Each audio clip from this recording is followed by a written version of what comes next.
Hey guys, welcome back to another episode of Pin Deep Disc Golf Videos. Today we're going to be in Tujunga, California, playing at Verdugo Hills. I'm your host, Mike Jewell. I'm the dork that's going to be talking to you for the next 12 minutes. This is one of my favorite courses. It is a pay-to-play course. It also has stadium lights at night, which is probably the coolest part about it. They have lots of discs to sell. They got bags, towels, everything. They even have hand warmers for you whenever you play at night. There we go. There's my buddy Philo. Giving me some tater. Not much, man. What's up with you? Working it out. Yeah? All right, sir. What is your name? What's your PDGA number? My name is Bryan Vagi. My PDGA number is 23985. Where are you from? Originally from Romeo, Michigan, just north of Detroit. Detroit? Okay, guys, we're going to move on to hole number 1 here. This is a straight shot over on the left-hand side. Your OBs are the giant ball golf green, and this planter that has this big tree in it, that is also OB if you're inside of that. There's also the driving range fence that's on the right-hand side of your fairway. There are a couple holes in the fence, so you could punch through. Okay, on to hole number 2, an uphill 300-foot shot. There's an OB green on the left-hand side. The basket is tucked away behind these 2 trees over here on the right-hand side. You can't really see it from the tee pad. Brian's going to throw a gauge again, and I mean, it's just incredible what this guy can do with this disc. It looks like it hits me here. It actually didn't hit me. On to hole number 3 here. It's going to be on the side of the hill just past this out-of-bounds green. There's going to be a big tree that hangs over the green, so don't run into that because you'll likely end up on the green. There's also a line of stakes on the side of this hill here that you can see.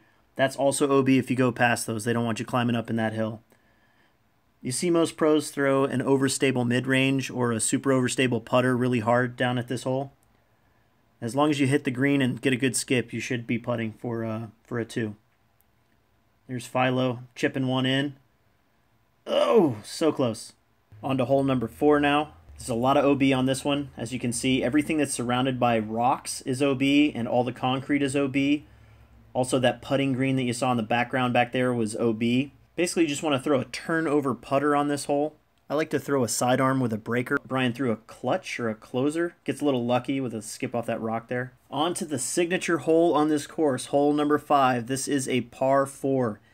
If you're in the gutter, if you're on the concrete, if you're on this hillside that's lined with rocks and posts, if you're in that little planter right there, if you're on this entire ball golf green, you are OB.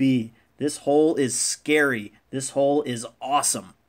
The play here is to throw an overstable driver aimed at the hillside and get a perfect skip and lay up just on the left-hand side. Brian shows you how to get an eagle. Wow, he makes it look super easy. I promise you it is not. Philo's going to have to start making these or else he's going to have to let us play through. Okay, on to hole number 6. It's uphill. You've got tees 8 and 17 over on the left-hand side, so be careful over there. You'll also be throwing over a ball golf green, so make sure you avoid that. And the hillside on your right-hand side, lined by spikes, is also OB. I've actually aced this pin twice, so Brian almost gets it too, right there. All right, on to hole number 7. You're going to be throwing over a ball golf green. That's going to be OB. Also, they don't want you climbing on the hillside here either, so that's going to be OB on the side, on the right-hand side. It's tucked away. You're not going to be able to see it from the tee. I like to throw a sidearm. A lot of people throw big, slow turnovers with fairways. Brian laces the shot, makes it look super easy with a gauge. I'm kind of sick of watching him throw a gauge. He's way too good at throwing a gauge. There's a short walk from hole 7 to tee number 8. A couple fun facts about Brian. He's the course record holder here at -17. He also just won the 2016 One Night Stand, shooting an 8 down and then following that up with a 14 down rated at 1067. Okay, on to hole number 8. There's a lot of OB on this hole. All of the gutters that you see are going to be OB. There's a really big ball green. That's going to be OB. The distance is officially marked at 365 feet, but it's going to play more like 250, 275. A lot of people will throw really overstable putters and kind of aim at the ball green and try to skip off of it and settle right there on that last bit of good ground before it drops off a massive hill. You obviously don't want to go way down there. That man tried to kill me. I actually didn't know he was throwing right there. I looked up just in time before he hammered me right in the face. There he is, almost putting it in the basket. All right, on to hole number 9. This is a cool little downhill hole. It has a lot of pin positions. One really short little dinker over on the right-hand side. There's a shorter pin on the left-hand side. This is the longer pin on the left. It has a lot of interchangeable pins with hole number 4, which is kind of cool. The most treacherous one is the one that you saw us play earlier for hole number 4. Bryan shows you exactly how to throw the hole. You just throw a hyzer out wide to the right and let it fade right in. Okay guys, moving on to hole number 10. This is my second favorite hole on the course, mainly because it has tons of pin locations, including a 530-foot hole that you can find in the trees just past the flag back there. This is really the type of hole where you can just let loose and you get to throw your max distance drive. I think it's the longest hole on the course. In today's pin location, you're going to be throwing a max distance backhand, and the edge of the OB green is going to be right around 400 feet. Unless you can throw 460 feet, I would avoid throwing directly over it. So what you want to do is hang over on the left-hand side of the fairway for an easy 3. Okay, on to hole number 11. This next hole will be playing uphill quite a bit. It's kind of a huck. The main obstacle is an overhanging tree right off the tee. It's pretty tough to avoid going over the green.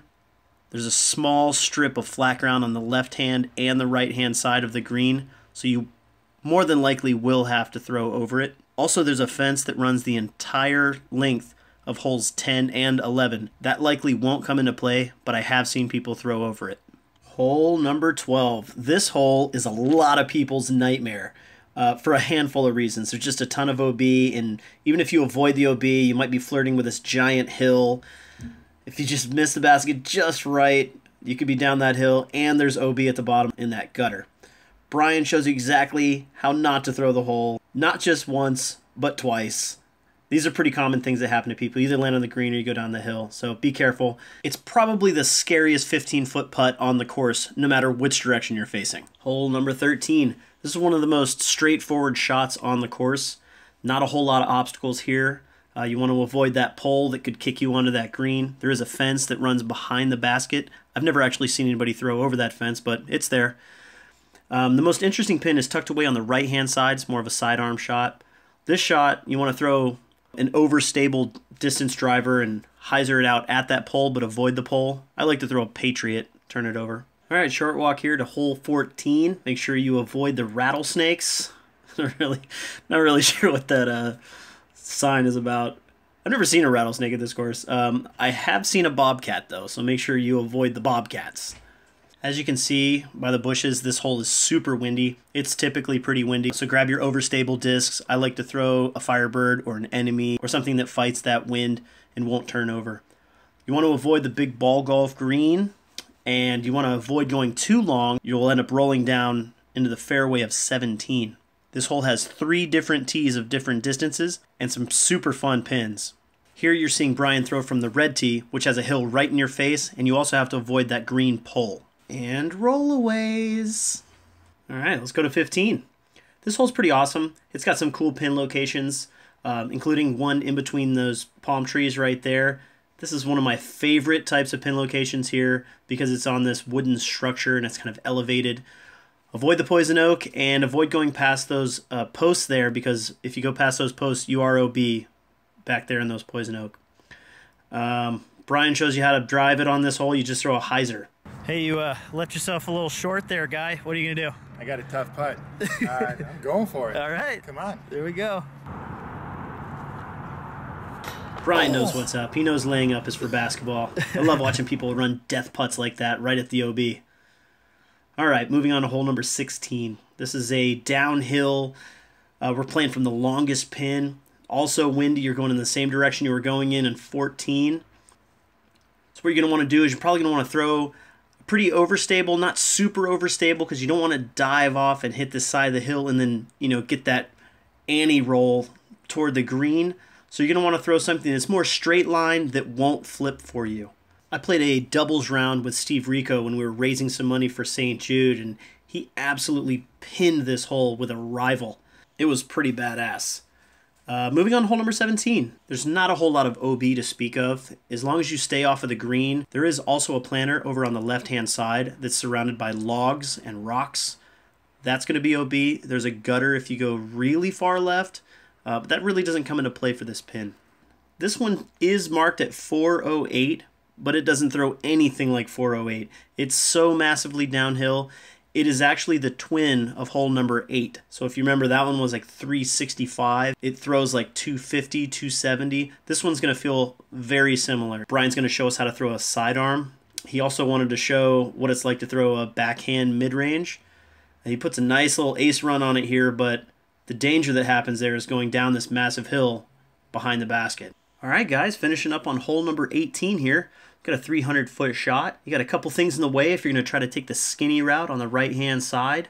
There is a gutter that runs up the right side the whole way, and at the end, it cuts a left and it runs uphill, so there's a gutter just past the basket also. Plus, you want to be careful not to spike into that hill that the basket rests on because you'll get the anti-roll into the gutter.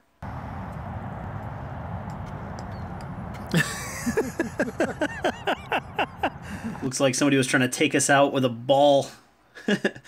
Brian shows you how to do the sidearm here. That's a typical shot here. He doesn't like to take the skinny route. And he is left with a death putt, but he doesn't care because laying up is for basketball. And now we're going to go right over to tees on the green, which is the bar over in the courtyard. And we're going to have Brian tell you about his day. How'd you shoot today? I warmed up second half. I played the back nine sort of slow. It's a little off, but this course can do that to you. There's a lot of OBs, a lot of greens. Usually don't play during the day, so it looks a little different. Yeah. You know, obviously we got our leagues on Monday and Friday nights, but the course is fun. There's a lot of stuff that can go wrong though. I mean, you can see the terrain, how hilly it is. There's a lot of rocks out there. You hit and roll. You can roll away. There's OBs nearby all the greens and baskets. But it's a good course. It rewards good shots.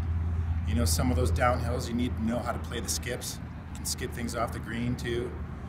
But it's a fun course. And see, that's not all, guys. See, the best part about this course is that you can play it at night. And they have enough stadium lights to where it makes it easy to play the course. It's not perfect by any means. There are some holes where the lights go out and you've got to wait a couple weeks for them to replace those lights. But it is awesome. Too easy.